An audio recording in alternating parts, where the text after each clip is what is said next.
আপনি যদি প্রকৃতপক্ষে একজন রক্তগড়া মানুষ হয়ে থাকেন, তাহলে ইসরায়েল বা ফিলিস্তিনের যে যুদ্ধবিধ্বস্ত গাজা, মানে গাজার কথা বলতেছি, গাজার যে মানুষ আমরা দেখেছি যে বিভিন্ন ভিডিওতে বা ক্লিকে দেখা যাচ্ছে যে গাজায় মানুষ পাখির মতো উঠতেছে। আমরা দিয়ে পিপায়ের সাধারণত মানুষ পাখির মতো বা প্যারাশুট দিয়ে উঠতে পারে এবং উড়ে, বা এডিটিংয়ের মাধ্যমে উড়ে মানুষ। দেন মুভিতে যে কাহিনীগুলো হয় যে বোমা ফালার পর মানুষ উড়ে যায়, কিন্তু বাস্তবে এরকম রিয়েল রূপ কখনো দেখি নাই। যে গাজা শহর, যে বিধ্বস্ত শহরে যে দেখা যাচ্ছে ভিডিওগুলো, ওইগুলো দেখে প্রকৃতপক্ষে একজন রক্তগড়া মানুষে সে কখনো ঠিক থাকতে পারবে না, বা সে কখনো নিজেকে কন্ট্রোল করতে পারবে না। তো এই জিনিসটা দেখার পর আসলে মনে হয় যে আমরা প্রকৃতপক্ষে কি মানুষ, মানুষ হয়ে মানুষের ক্ষতি আমরা করি, কিভাবে সম্ভব এটা? তো সারা বিশ্ব তাকিয়ে আছে, বিশ্বের কোনো নেতা বা কোনো সরকারে কোনো কথা বলেনি, তারা কথা বলে না।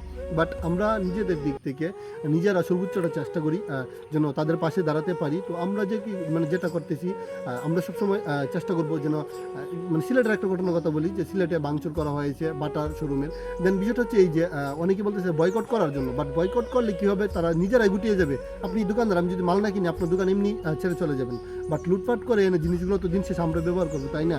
ওই বয়কট টয়কট এগুলো করার চেষ্টা করবেন। আর ভাঙচুর করে বা চুরি করে, লুটপাট করে, এগুলো করে কি কখনো ঠিক হবে? এগুলো করা কখনো ঠিক হবে না। আমরা পাশে দাঁড়াবো পণ্য বয়কট করে। হ্যাঁ, আমরা মানে ফিলিস্তিনি পণ্য বয়কট করব, যেন বন মানে পণ্য বয়কট করার মাধ্যমে আমরা যুদ্ধে অংশগ্রহণ করব। যেহেতু আমরা বাংলাদেশে থাকি, অন্য দেশে যেতে পারবো না, বা ওই দেশে যে গাজায় মানুষকে সহযোগিতা করতে পারবো না।